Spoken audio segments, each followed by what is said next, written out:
I don't know. I don't hear anything. So, are we ready? Yes.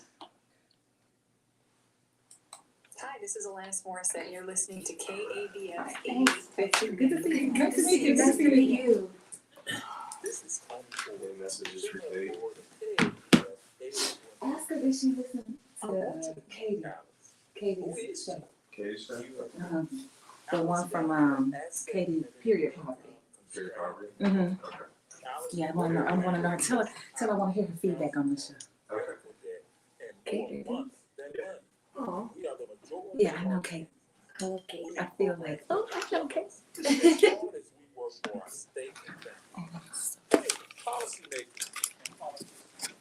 You want me to show them? Please.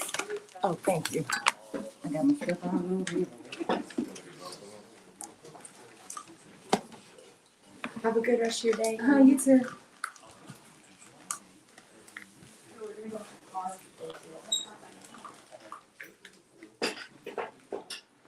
Oh, that's so much better. Yeah, you can see everything, right? That's so much better. Yeah, no glare.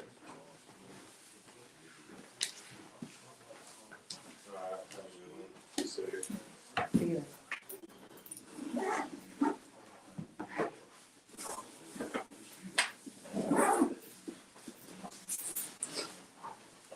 We'll see you.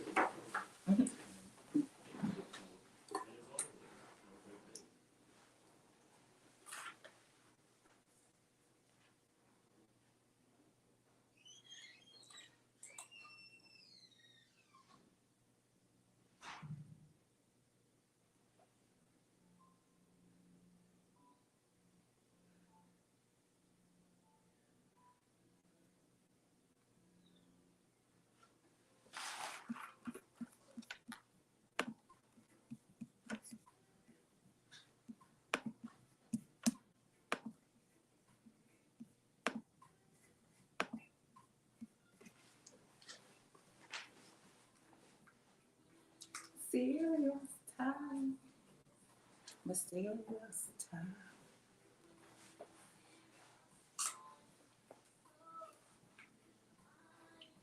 We're living in serious times.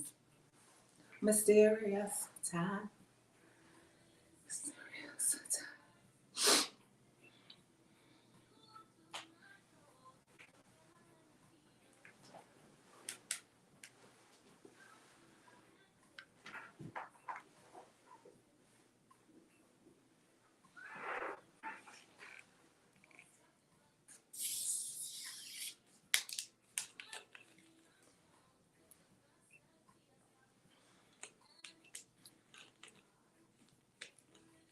Serious times.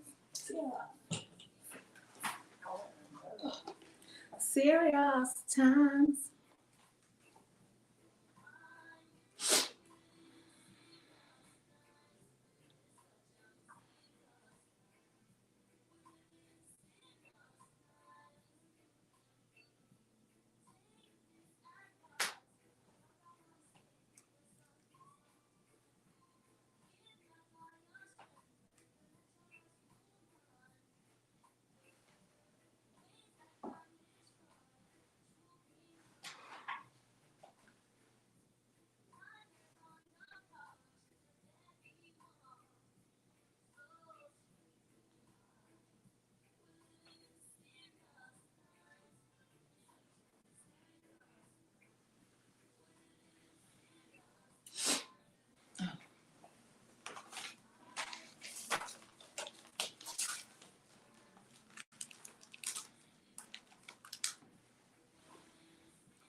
Yes, we're living in serious times. Thank you, Desiree, for bringing us into the workplace today. You are live right here at KABF 88.3 FM, where we are the voice of the people. I don't see anything going. Okay, wait. I don't see anything going. Can y'all hear me? Somebody tell me whether or not y'all can hear me. Isn't this right? Oh my goodness. Somebody tell me, can you hear me? Somebody tell me, can you hear me? Oh my goodness, I don't see anything happening back here.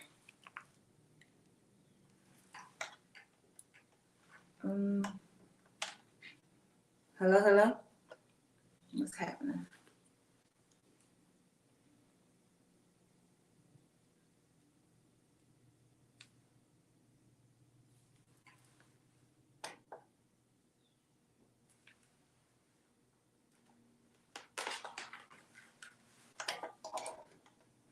Hello? Hey, I can't, do you have your radio? I don't hear myself. And the thing's not moving. The thing on the back wall not moving, and my lights up here not moving. When I talk, I'm trying to talk. I hear a buzz. It's buzzing.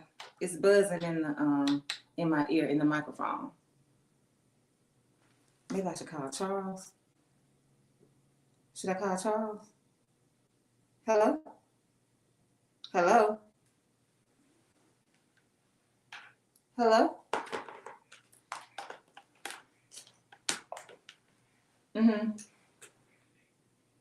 No.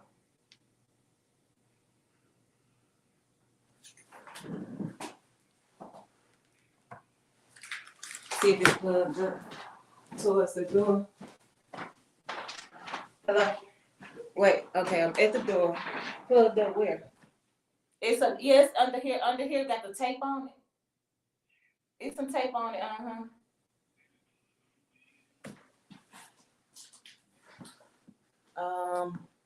It wasn't, because now I see a light on the board.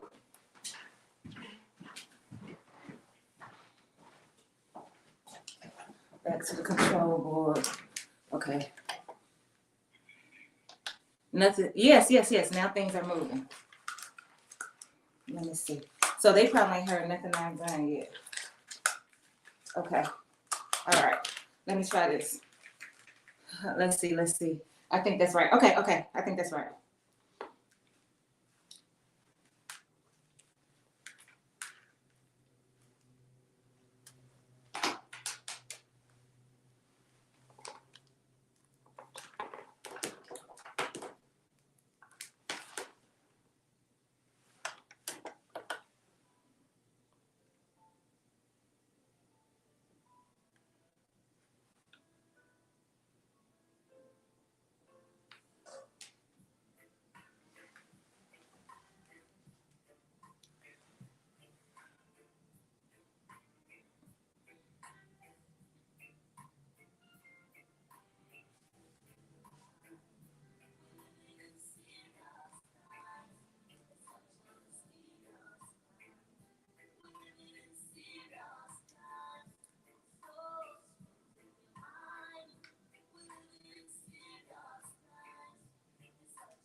Yes, that's Desiree bringing us in with strength in your mind. And already we got Phyllis Brown on Facebook shaking my head.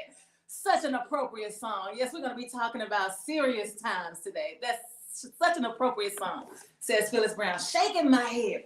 Thank you so much for joining us for the Workplace, where we are live right here at KABF 88.3 FM. I apologize for the delay. Those of you who are on Facebook, you probably heard the song twice because I ran into some technical difficulties, but thank you for the phone. You can call your friend and say, hey, help me. And Tony helped me out. Tony is not here today.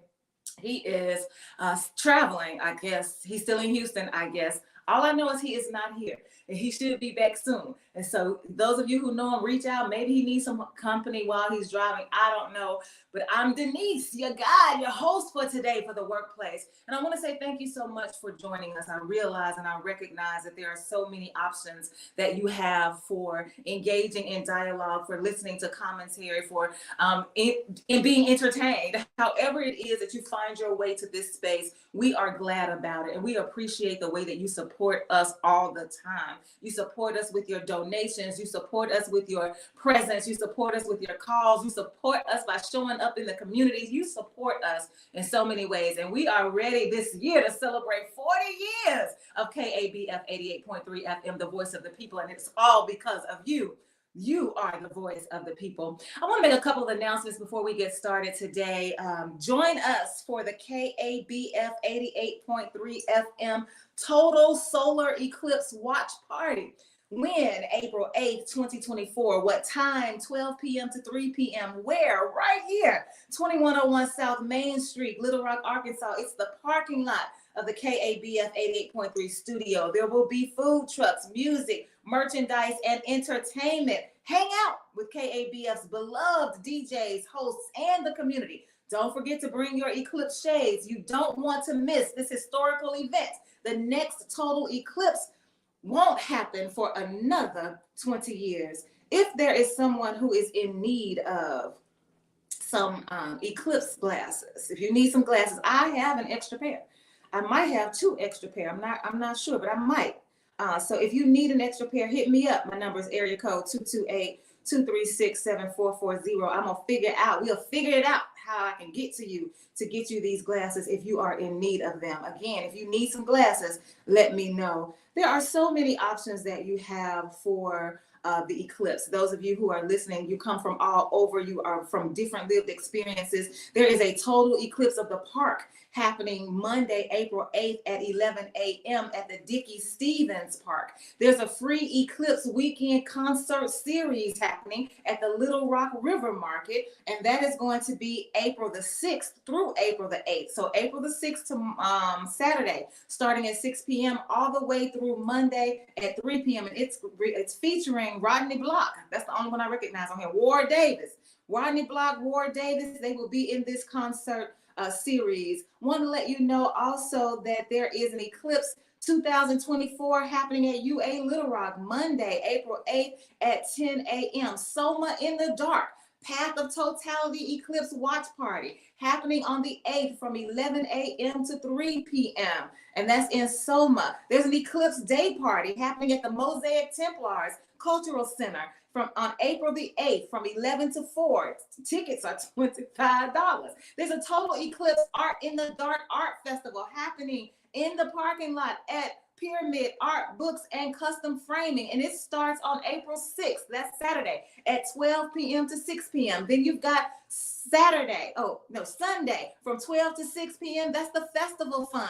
And then on Monday, the Eclipse Watch is April 8th, 10 a.m. to 3 p.m. So all of these, you've got the Eclipse Blackout Party weekend happening Saturday, April the 6th at 2 p.m. all the way through Monday, April 8th at 2 p.m. It's a horse and ATV trail ride. You got Bombay Cabaret. You got live DJ, line dance, and table games. And this is out in Pine Bluff at 3469 Taloha Road. So there is no one that can say that you can't find somewhere to go to watch this eclipse in totality on Monday. It starts happening on Saturday, but the actual the totality is what we will be waiting for on Monday. So all of that is taking place in and around you starting on Saturday. So if you are interested, make sure you show up so that you can see this, for some people, once in a lifetime event. For others of us, maybe not, but for some of us, this may be our first and only time to see this eclipse happening. So if you are interested, those are the places where you can find yourself engaged in watch parties with different people.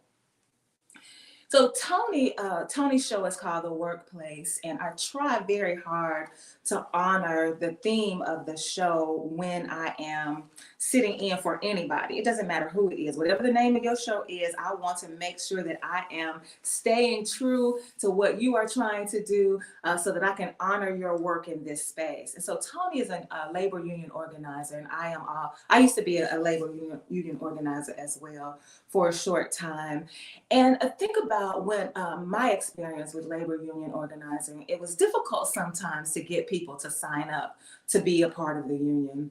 And so I wanted to know what that was about. And as I began to, Tony and I were in conversation about the history of unions and what was happening. And there came a time when there was some pushback to the language that was being used to describe the union. The union was expected to be known by all, by the public, by the participants. The union was supposed to be known as a brotherhood. And so in order to be a part of the brotherhood, in part of the union, you would have to understand and you would have to embody this concept, this idea, this humanistic way of being in relationship with other people, that you say, I look at you and I see my brother. Now, yes, I know that there are some sexist and gender problems with this language, but I don't want to deal with that right now. I just want to talk about this history where we're saying, okay, this is our brotherhood. But there were white people, white men in particular, who could not bring themselves to consider a black man their brother.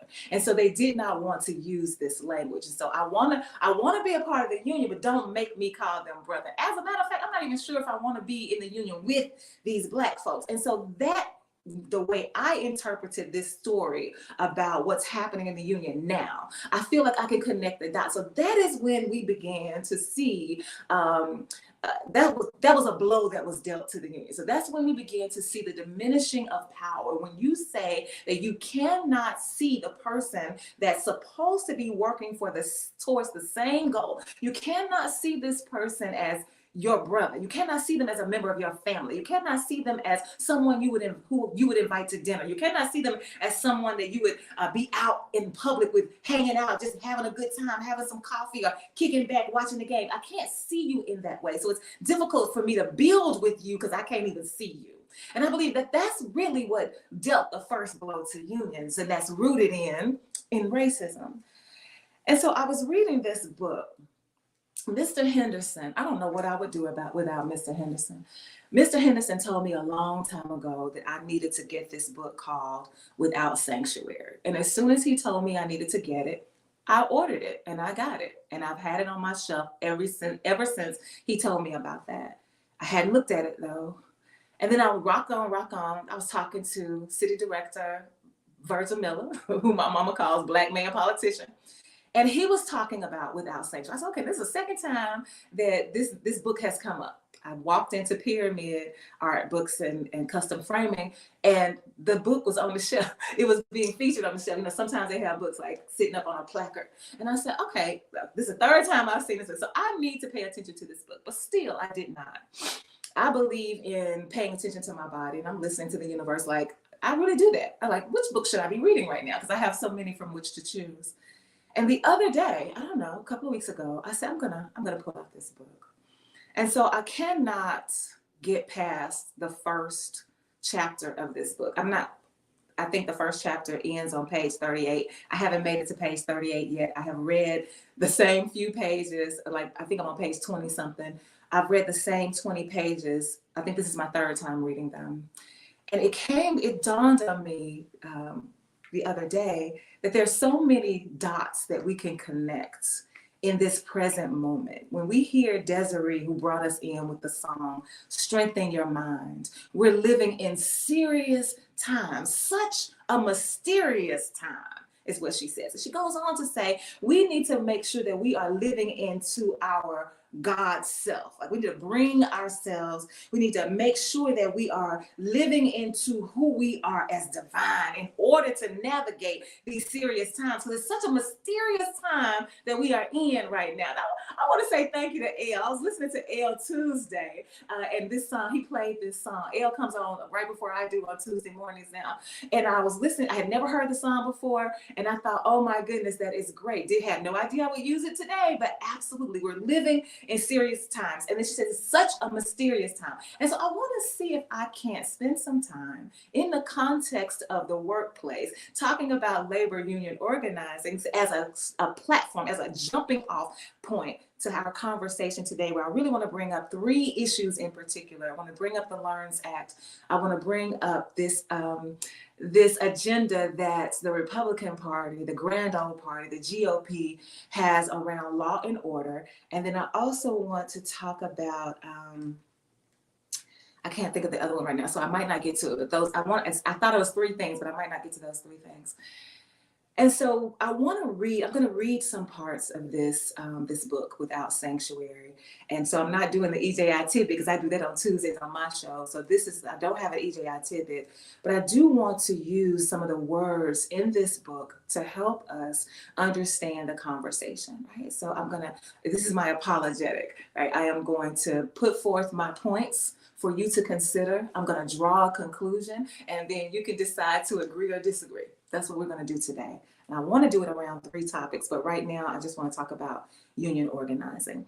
So Without Sanctuary is a photography. It's a lynching photography in America. So it's a pictorial expression for you. It's a visual expression of lynching in America. I haven't even gotten to the pictures yet. I know there are some people who, like, the first thing you do is look at the pictures, and I love that about some people. Me, I start with the first. I'm gonna read everything. I start with the inside of the book. I want to read the inside flap. So I haven't gotten to the pictures yet, but these are the words that are found in chapter 1 that's leading up to the picture. So John Lewis is the one who writes the foreword to this book, saying that this book is necessary for everybody. Everybody in the world needs to read and peruse the pictures in this book and take it all in.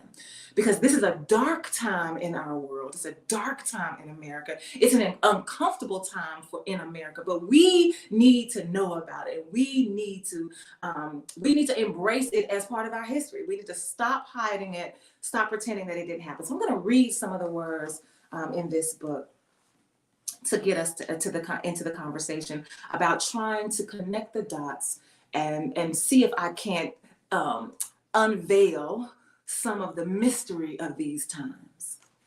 So these are the words that are found on pages 24 and 25. I'm going to start at the last paragraph in the right column on 24, and I'm going to read to the end of that paragraph at the middle part. It ends in the middle of page 25. The offenses which precipitated mob violence related to sex-related crimes, as sensationalized in the press, than to questions of physical assault and murder, the most common charge, theft, arson, violations of the racial code, economic competition, and disputes over crop settlements. Many of the transgressions of Blacks would have been regarded as relatively trivial if committed by whites and were not grounds anywhere else for capital punishment. And here are some of those transgressions. Using disrespectful, insulting, slanderous, boastful, threatening, or quote unquote incendiary language. Insubordination. Impertinence or improper demeanor, meaning a sarcastic grin, laughing at the wrong time, a prolonged silence, refusing to take off one's hat to a white person or to give the right of way, that means to step aside, when encountering a white on the sidewalk, resisting assault by whites, being, quote unquote, being troublesome generally, disorderly conduct, petty theft or drunkenness, writing an improper, that means quote unquote insulting, letter to a white person, paying undue or improper attention to a white female, accusing a white man of writing love letters to a black woman, or living or keeping company with a white woman, turning or refusing to turn state's evidence, testifying or bringing suit against a white person, being related to a person accused of a crime and already lynched, political activities, union organizing, conjuring, discussing a lynching, gambling, operating a house of ill fame, a personal debt, refusing to accept an employment offer, jumping a labor contract, vagrancy, refusing to give up one's farm, conspicuously displaying one's wealth or property, and in the eyes of whites, trying to act like a white man.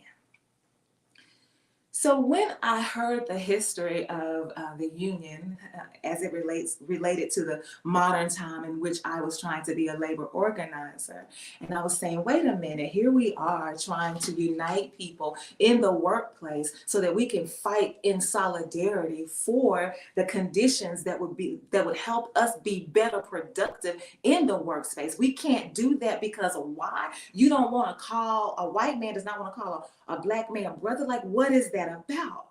Oh, so when you had a union and it was all whites, it was fine.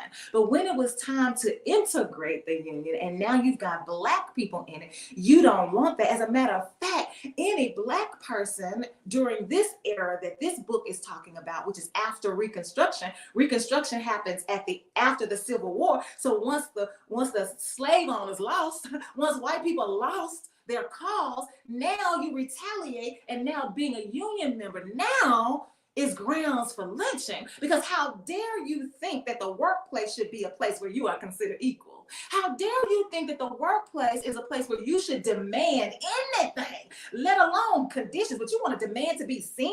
You want to demand to be called brother? You want to demand to be equal to me in the work? Wait a minute, we cannot do that. And so now when I think about, let's think about all the blows that unionizing has been dealt over the years. It's really difficult now. Okay, yes, we see this resurgence. We see a resurgence like we see that with Starbucks. We see it we've seen this. Tony has talked about it several times. So there's a resurgence, but it's a means again. It means we got to get this back to where it once was, when it was a way of making sure everybody was respected in ways that honored their bodies, honored their gifts and their talents on their jobs, and honored the space in which they worked so that it was safe for them, right? And so now when I'm looking at this book and I'm reading this, I'm like, well, I get it now. I get it why there are people even now. Because I was a part of the union at my last job until I moved into management. Management is not allowed to be members of the union. But before I was in management, I was a member of the union. And there were people who would not participate in the union by paying dues, but those same people would benefit from the work of the union. So why is it that you don't have to pay dues if you're going to benefit? Because somebody white decided that I shouldn't have to pay for this because I don't want to be a part of it, because I don't want to be lumped in with these black folks.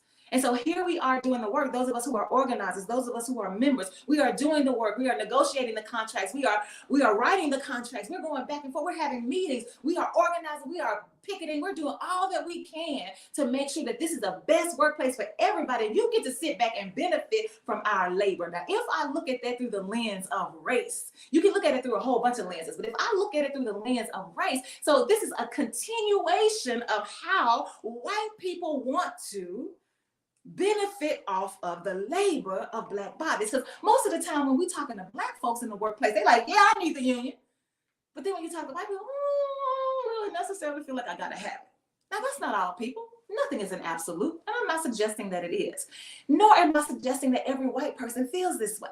So let me say it like this: the system of whiteness and the system of white inhumanity. So nobody will get offended, because we are also living in these serious times where the system of whiteness has convinced us that we are not ever supposed to be uncomfortable. We're not ever supposed, let me back up, has convinced white folks that you are never supposed to be uncomfortable and your children should never be uncomfortable. So we got to be careful with what we say. No, we don't. It's okay for you to be uncomfortable. As a matter of fact, you ought to be uncomfortable, because maybe if you listened to your body in that sense, in that space of discomfort, you'll and begin to interrogate yourself. Why does this make me so uncomfortable? Because it's naming something that's happening in your body because you are complicit in it. That's why it bothers you, because it's you. Your body is saying, hey, I need you to pay attention because this is you. I need you to pay attention because I'm pointing something out to you. I need you to pay attention. You are feeling this way because there's something happening that you are trying to ignore. And the body says, I keep the score. Tamara, that's another book I have. Tamara said, let's read this book. The Body Keeps the Score. And so I wanted to talk about this issue of how we're having such a hard time in some places organizing unions. Much of it is rooted in this idea that the very notion that Black people might have, that they can be equal to whites in any space, we got to tear that down. And that brings me to this other issue that I want to talk about, the LEARNS Act. Oh, let me tell you, phone lines are open. 501-433-0088, 501-433-0088. Let's talk about the LEARNS Act. Comes up a lot. We're talking about it. It comes up a lot. Our governor, Sarah Huckabee Sanders, made sure that, I think it was an executive order or something, like she didn't want CRT taught, and LEARNS Act was pushed through. I mean, they didn't even have time. Even members of the legislature did not even have time to read the LEARNS Act in its totality. They did not even, as a matter of fact, the LEARNS Act was not even complete.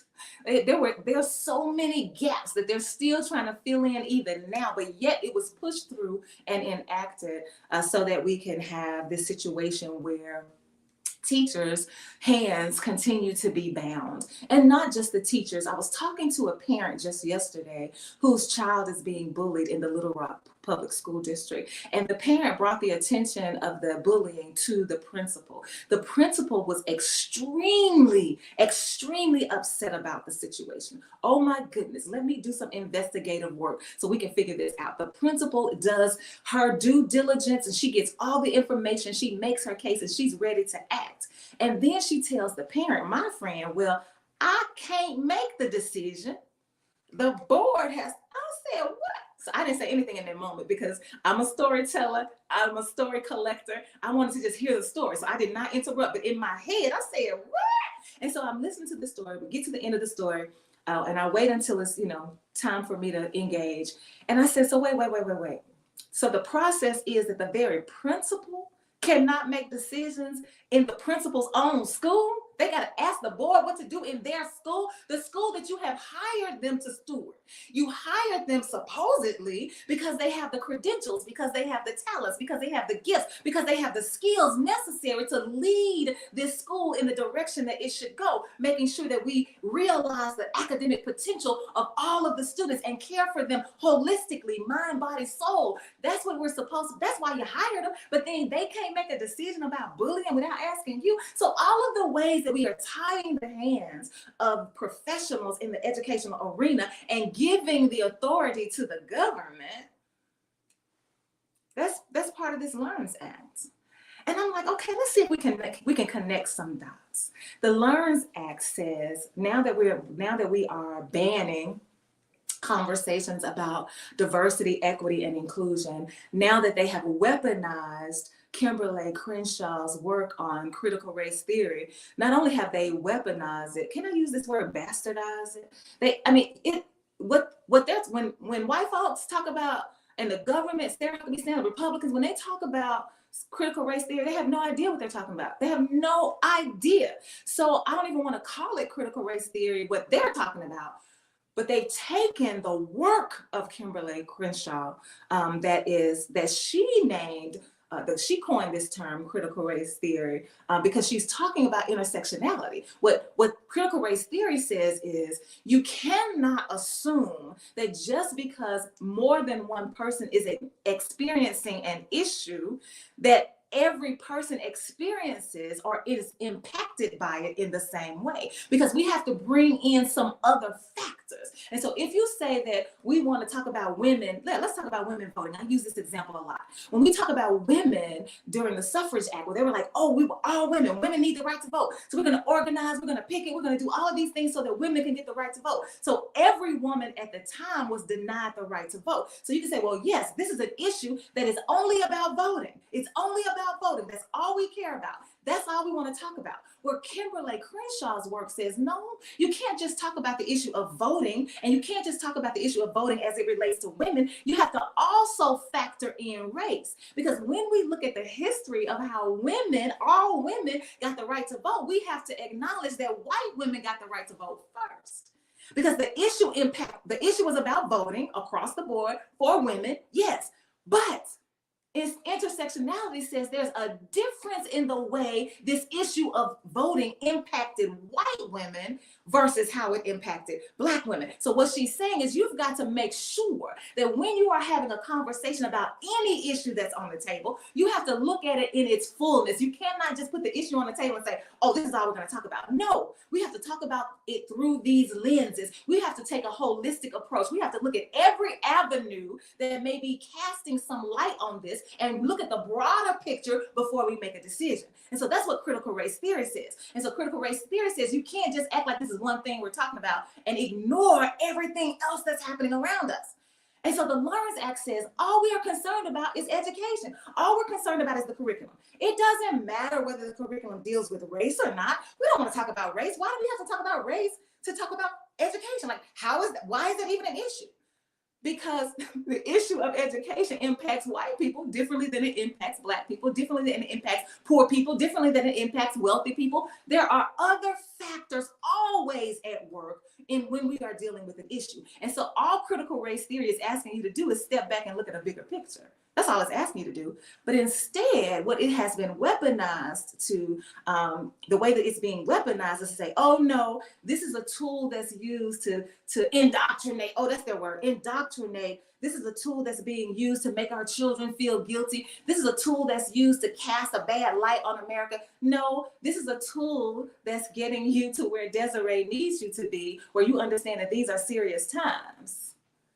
And that we have to allow the God self of the person to be brought forth, which means we have to honor every aspect, every bit of our story. And for those of us who are members of the African diaspora, our ancestry requires that our stories be told, which means you cannot decide that you're not going to talk about Blackness. You're not going to talk about slavery. You're not going to talk about discrimination. You're not going to talk about bias. You're not going to talk about white privilege. You're not going to talk about white fragility. You're not going to talk about white tears. Oh, we're going to talk about it. And people say, well, you're not going to talk about it in school. Let me tell you something. Black people going to get it done. Okay, you say, whatever you say we can't do, we're going to show you that we're going to do it one way or another. And here's a place where we're going to do it. We're going to talk about it right here, KBF 88.3 FM. And let me just say to the white person, this is a white woman that calls in after all of my shows. You call in to KABF after my shows so that you can tell management to silence me. That's what you want them to do, silence me. Management has told you more than once that Denise would be happy to have the conversation with you. Anything you want to say to Denise, you can call her. As a matter of fact, she gives out her number on the app, like I'm about to do right now,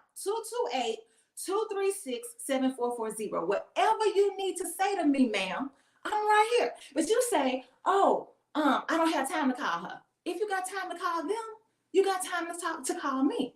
Why don't you want to talk to me? I'll talk to you. I'll be more than happy to talk to you. Call me. I'm waiting. 228-236-7440. Now, that's if you want to have a conversation offline. You want to have a conversation online? Yes, by all means. 501-433-0088. The phone lines are open at 501-433-0088. I'm telling you that now because I'm about to say some stuff that you want to silence.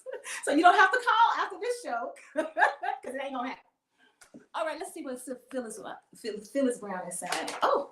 The Little Rock Nine were bullied, terrorized, physically attacked. And when they reported the abuse, the principal said, did a teacher witness the abuse? The Little Rock Nine were bullied, terrorized, physically attacked, and when they reported the abuse, the principal said, "Did a teacher witness the abuse?" Oh my goodness, Phyllis, let me see if I can find this part in this book because it speaks directly to it. Because when we talk, the question is, did the teacher witness the abuse? Because I'm not going to take your word for it. Your word means nothing to me. I'm not going to honor you. I'm not going to honor your story. I'm going to dismiss your story because it can't possibly be true, not coming out of your black mouth. So I need somebody else who witnessed it. But let's connect some dots, because when we talk about in this book, Without Sanctuary, when we talk about whether or not somebody witnessed it, when lynchings happened, they were public spectacles on purpose.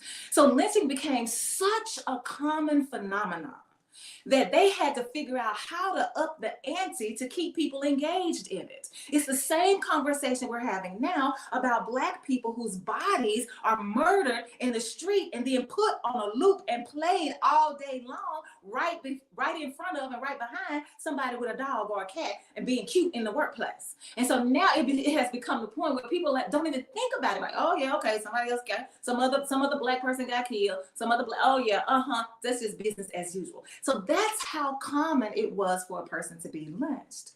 During this, we're talking specifically about this Reconstruction era. Sometimes 3 or 4 times a week you had a lynching. And so they decided, okay, how do we make this more interesting for folks? How do we get them to continue to be engaged in this tragedy, in this atrocity of lynching? How do we get it to be more than what it's been? I want to find this. I did not highlight it because I was not going to read that part. But now that you have brought this up, did a white person witness it? Not only did they witness it, they would actually go get people. They would actually commission trains to go get people, to bring them to this event that they are happening. And this event was a lynching. And then abducting the lynching, the people that were leading it, they did not even have their faces covered. They didn't have to cover their faces. But yet and still, even though all of these people are watching them lynch these people, Black men, Black women, Black children, when it was time for them to be reported, when it was time for them to go to court, they would say, oh, no, we don't know who that was. I can't find what I was looking for, but let me just read this part right here. I can't find the one I'm looking for, but let me read this right here. Once having settled on lynch justice, mobs were not overly scrupulous about determining the guilt of the Black victim. The idea, after all, as one Black observer noted, was to make an example, quoting, knowing full well that one Negro swinging from a tree will serve as well as another to terrorize the community, end quote. After a barn burning near Columbus, Mississippi, suspicion fell on the son of Cordelia Stevenson. Unable to locate him, a mob of whites settled on his mother, seized and tortured her, and left her naked body hanging from the limb of a tree for public viewing. A jury rendered the usual judgment in such cases, deciding she had come to her death at the hands of persons unknown. Yes, so Phyllis Brown says, my comment is in response to the bullying. Yes, and I'm connecting dots. Yeah, so I'm telling you that I'm being bullied, and you tell me, did a white person witness it? And I'm connecting this dot. So the Black child, the Little Rock Nine, these were Black children. They're telling you their story. They're saying this is what's happening. And not only are they saying this is what's happening, there were other people who saw what happened. They aren't the only ones who were witnessing to it. There were white children who witnessed it because there were white children who did it. And when I go to you and I tell you my story, you say, oh no, did anybody else see it? Because I need somebody else to affirm your words. I need somebody else to validate your story. And so when we are being lynched, y'all, it's a public spectacle. All y'all watching this. And then when it's time, when the story has to be told and it's time to hold people accountable, you say, wait a minute, we don't know who did it. because you refuse to accept the words of the black out of the black mouth. You refuse to accept the black person's story. And so when you ask a white person, they say, oh, no, we don't know. No, we deny that it even happened. From bullying to lynching, the same thing happens, just like this about the Learns Act. The Learns Act that says if a teacher wants to discuss something about race, or if a school wants to have an event or some kind of program at the library or somewhere that's going to talk about race, then the school has to get permission from the parents of that child for them to participate in anything that's going to be talking about race. They got to get permission from the parents. I said, oh, okay, wait a minute. I'm reading this book right here called Without Sanctuary, Lynching Photography in America. And there is a section right here that I want to read to you, and then I want to connect these dots. I want to read this section. I'm starting on page 13, and I'm going to end on page 14. The violence meted out to Blacks after emancipation and during Reconstruction, including mob executions designed to underscore the limits of Black freedom, anticipated to a considerable degree the wave of murder and terrorism that would sweep across the South 2 decades later and become one of its unmistakable trademarks. Unmistakable trademarks. What was strikingly new and different in the late 19th and early 20th century was the sadism and exhibitionism. This is what I wanted to read. I didn't even realize it. Listen to this. What was strikingly new and different in the late 19th and early 20th century was the sadism and exhibitionism that characterized white violence. The ordinary modes of execution and punishment no longer satisfied the emotional appetite of the crowd. To kill the victim was not enough. The execution became public theater, a participatory ritual of torture and death, a voyeuristic spectacle prolonged as long as possible, sometimes one time for 7 hours, for the benefit of the crowd. Newspapers on a number of occasions announced in advance that the time and place of a lynching. Newspapers on a number of occasions announced in advance the time and place of a lynching. Special excursion trains transported spectators to the scene.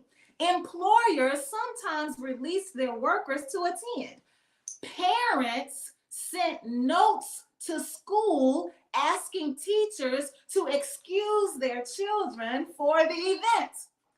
And entire families attended. The children hoisted on their parents' shoulders to miss none of the action and accompanying festivities. Returning from one such occasion, a 9-year-old white youth remained unsatisfied, saying, quote, "I have seen a man hanged," he told his mother. "Now I wish I could see one burned." That's the end of the quote. So this parents sending notes to the teachers to give them instructions on what their child should and should not be able to attend. According to the Learns Act, you have to send a note to the parent to see if they ought to be able, let the parent instruct you on whether or not the child should be able to attend something that's dealing with race relations in America, particularly highlighting Black folks and the story of Blackness, members of the African diaspora in this world, and in particular on this soil, and definitely in the South.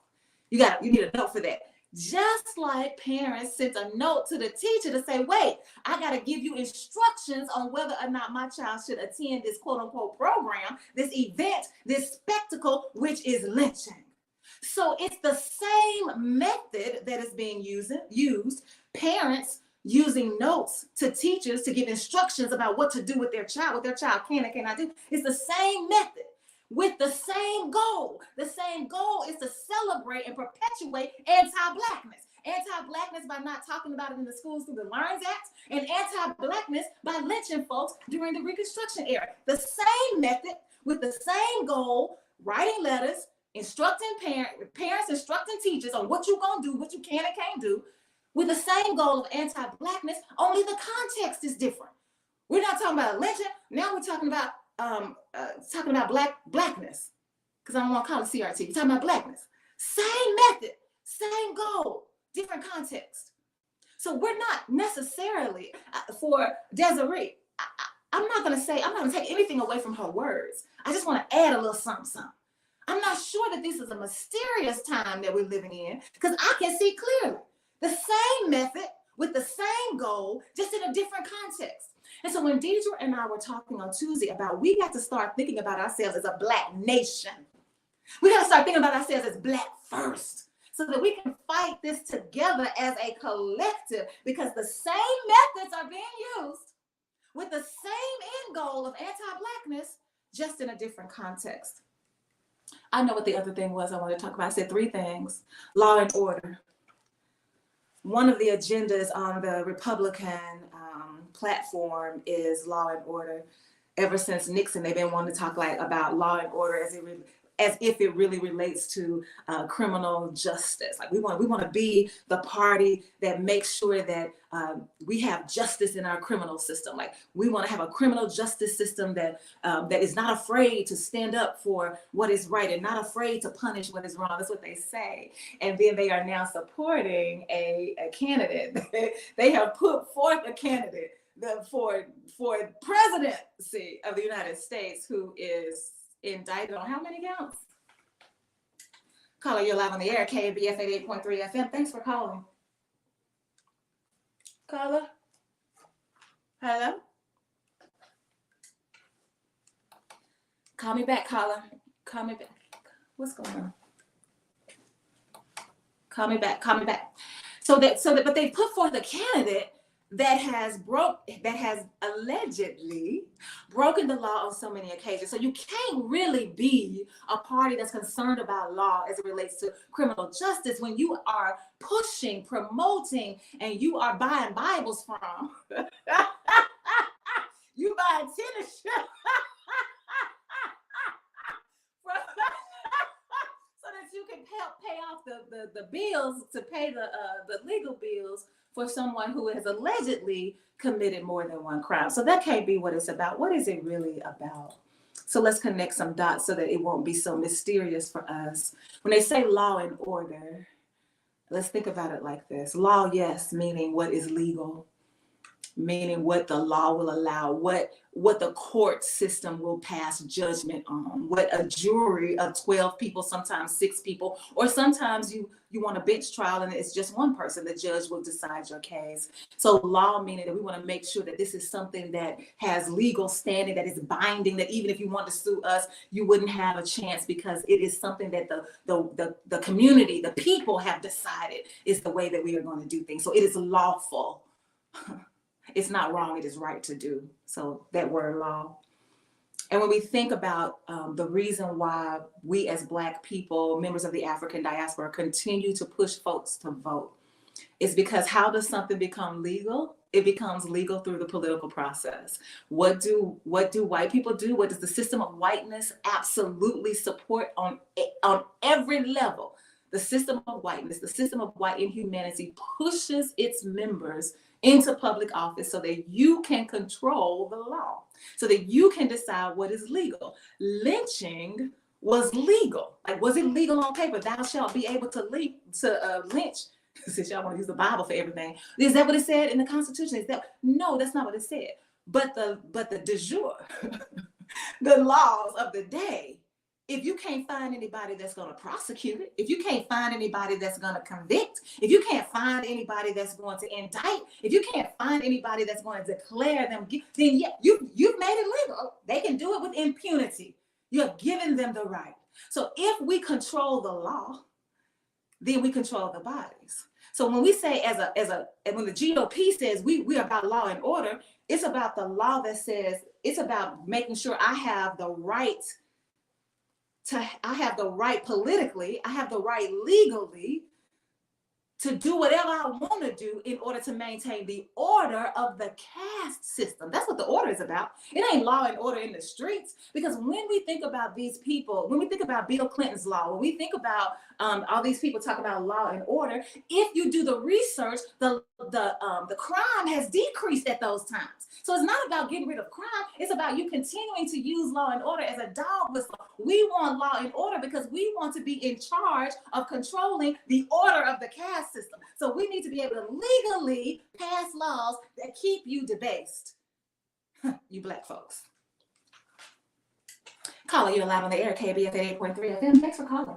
Hey, can you hear me? Yes. Okay, I just wanted to say, earlier you were talking about the white woman who called at the end of the show and complained and tried to silence you. So I wanted to say thank you for speaking up on everything. I've learned a lot from you over the last several months, so I really appreciate you and wanted to leave a positive note for you. I appreciate that. Thank you so much. Thank you so much. I appreciate that. And so that's what the law and order is about. And so when we are talking about, so Donald Trump is running for presidency right now, and even this will be his second time, right? But when he was president the first time, he was called on the carpet for his support of imprisoning the exonerated five. Some people know them as the Central Park Five: Raymond Santana, Kevin Richardson, Antron McCray, Yusef Salaam, and Corey Wise. They were between 14 and 16 years old when they were convicted. They were arrested, tried, convicted for raping a young white woman in Central Park. They were exonerated. DNA exonerated them. At the time, Donald Trump was a New York business mogul, and he spent $85,000 to take out a full-page ad to call for their execution, the executions of these five young men: Raymond Santana, Kevin Richardson, Antron McCray, Yusef Salaam, and Corey Wise. Spent $85,000 for a full-page ad calling for their executions. After they were exonerated, I don't want to talk about that. Let me say this first. What he said at the time of the brutal assault, this is what Trump said: "Bring back the death penalty, bring back our police." That's what the ad says. And he went on to say these words in the article: "I want to hate these murderers, and I always will. I am not looking to psychoanalyze or understand them. I am looking to punish them." So law and order is about, I want to be able to legally punish you, not because you are guilty, just like what happened with lynching. They didn't even take the time to find out if you were guilty. A lot of times after the lynching, after the people are dead, they would say, subsequently, we found out, oh my goodness, they didn't even do it. Sometimes they would lynch a person and then come around and say, oh wait, now we lynched him, but let's go find the one that was really guilty. Like it's no big deal. So this is what Trump says: I want to be your law and order president because I want to give you the legal right to keep the order of our people, which means black folks have to be at the bottom of the caste system. So Phyllis Brown says, I question the white woman who complained about what you say on the air. Did she oppose Rush Limbaugh? I question the white woman who complained about what you say on the air. Did she oppose Rush Limbaugh? I don't know. She won't call me, y'all. Maybe I need to say it on Tuesday. I'll say it again on Tuesday because I'll ask her. If she calls me, I will ask her. As a matter of fact, I'll tell Charles and Tony, because she usually calls and talks to Charles and Tony. And it's always interesting. People who want to silence me, they get the men to do it. They call the men to do it.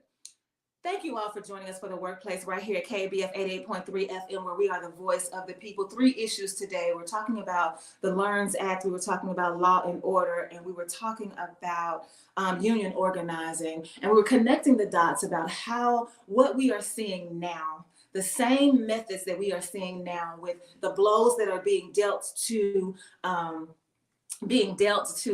organizing, union organizing, and the need for the resurgence because of the history that we have suffered at the hands of these blows that have been dealt. The LEARNS Act that will not allow for a more accurate teaching of history as it relates to race relations in our world, and especially in our country on this soil, particularly in the South, and using and also this law and order, where we have this Republican agenda that includes law and order, understanding that we have to connect the dots, that all of it is rooted in racism. And if we are going to have the conversation, we have got to have the conversation. We got to keep it real and talk about it and put it out there and not be afraid of it. And so when we're having this conversation about we need to raise up as a Black nation, one of the things that we also have to consider is that just because we're calling it the Black nation doesn't mean that every Black person is going to be a part of it. Some Black people we're going to have to leave behind. Black, I'm using that as in the most expansive definition of the term, all members of the African diaspora. And in some cases, it's going to include people who are non-Black, like this caller. This caller said, hey, I don't know what she's talking about, but let me tell you what I think. And even throughout this book, you will see some instances and some examples of white people saying, hold up. I know my history. I know what I carry in my blood. I know what I have been made aware of. I know what my biases are. And still, I can come alongside right. I can come alongside justice. So I'm willing to stand up. So we've got to make sure that we can connect these dots, keep connecting them, unveil the mysteriousness of them so that we can see it clearly and find our place in the liberation of all folks, particularly Black folks. Thank you so much for joining us. We will be live right here Monday. You got Down with Deb with Tony and Neil. On Tuesday, you got Community Voices with Denise and Tony. On Thursday, you got The Workplace with Tony leading us this time. See y'all soon.